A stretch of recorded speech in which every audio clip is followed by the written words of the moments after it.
Hi, I'm David. Let's look at this problem. We're given the limit as x approaches 0 from the right of the quantity 1 plus x all raised to the 1 over x. So when first looking at this, we should consider what indeterminate form, if any, is this? Well, as x approaches 0 from the right, this 1 plus x goes to 1 plus 0. So that right there goes to 1. Well, what does the exponent go to? Well, 1 over x, as x approaches 0 from the right, x is getting really, really small, like 1/10, 1/100th, 1 over 1,000, 1 over a million. So 1 over x is getting really, really big, like 10, 100, 1,000, a million. So this is going to positive infinity. So the indeterminate form here is 1 to the infinity. Now, if I have a limit that's going to that form, something that's going to 1, raised to something that's going to infinity, it is indeterminate. I don't know what this is going to be. Okay, so I've got to simplify this somehow so that I can figure out this limit. Well, one thing I can do is I can call this limit something. Assuming that it converges, assuming that this limit equals something, I'll call it y. Y equals the limit as x approaches 0 from the right of 1 plus x to the 1 over x. Now, I have this weird indeterminate form with this exponent that's going to give me a problem. And whenever I have these indeterminate forms with exponents in them, there's one way that I can always deal with those. And that's by taking the natural log of both sides. So if I'd like, I could rewrite this as the natural log of y equals the natural log of the limit as x approaches 0 from the right of 1 plus x to the 1 over x. Now, there's nothing wrong with that. If these two equal each other, then the natural log of these two have got to equal each other.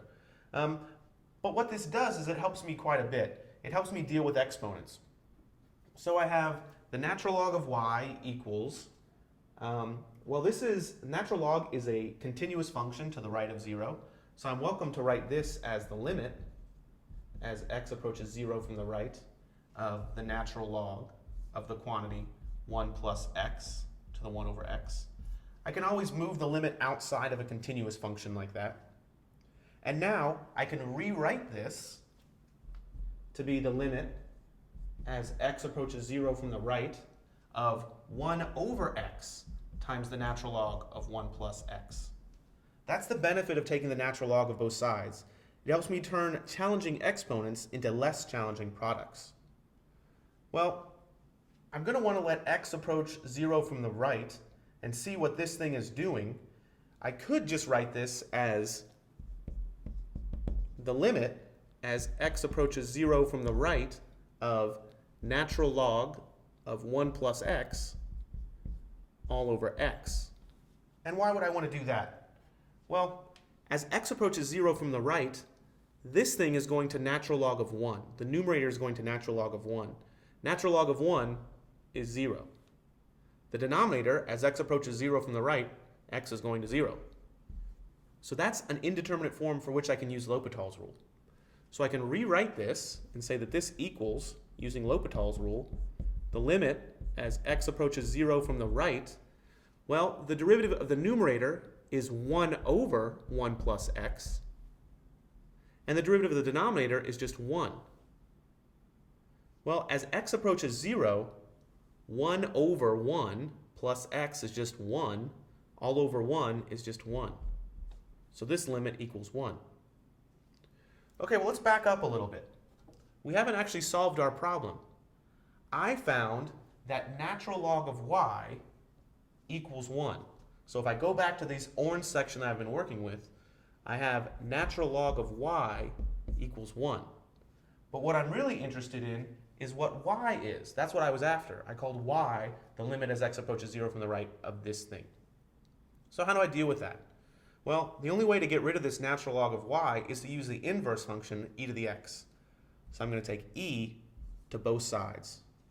E to the natural log of y is just y. E to the 1 is just e. And my final answer is e. Okay, suppose we did all this work and you wanted to verify your result using a graphing utility.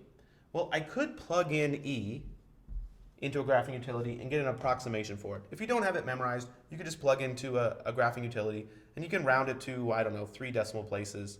You get something that's about 2.718. You can round it a lot further if you want.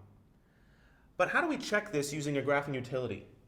Well, I really care what's happening as x is getting really, really close to 0 from the right. So let me graph the function y equals the quantity 1 plus x raised to the 1 over x and see what I get. Well, if I plot that function, the quantity 1 plus x in parentheses raised to the quantity 1 divided by x, and look at that, I get a picture that looks something like this.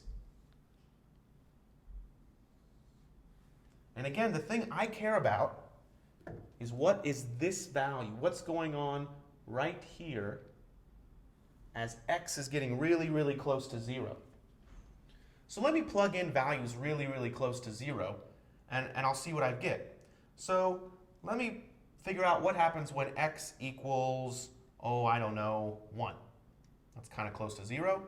At x equals 1, I get a y equals 2. So 2 is kind of close to e, but not too close. Let's get a little closer. What happens if x equals 0.01? If x equals 0.01, then y equals 2.705 if I round it to 3 decimal places. And now we're accurate to the first 2 significant digits. Let's get really, really close. Let's say x equals 0.0001. Well, if I plug in 0.0001, I get a y value that's about 2.718. I'll put a little squiggly equal to. It's about 2.718, which is what we've got right here. So it looks like as x is getting closer and closer to 0 from the right, y is getting closer and closer to e. So it is verified using our graphing utility. Thanks for watching.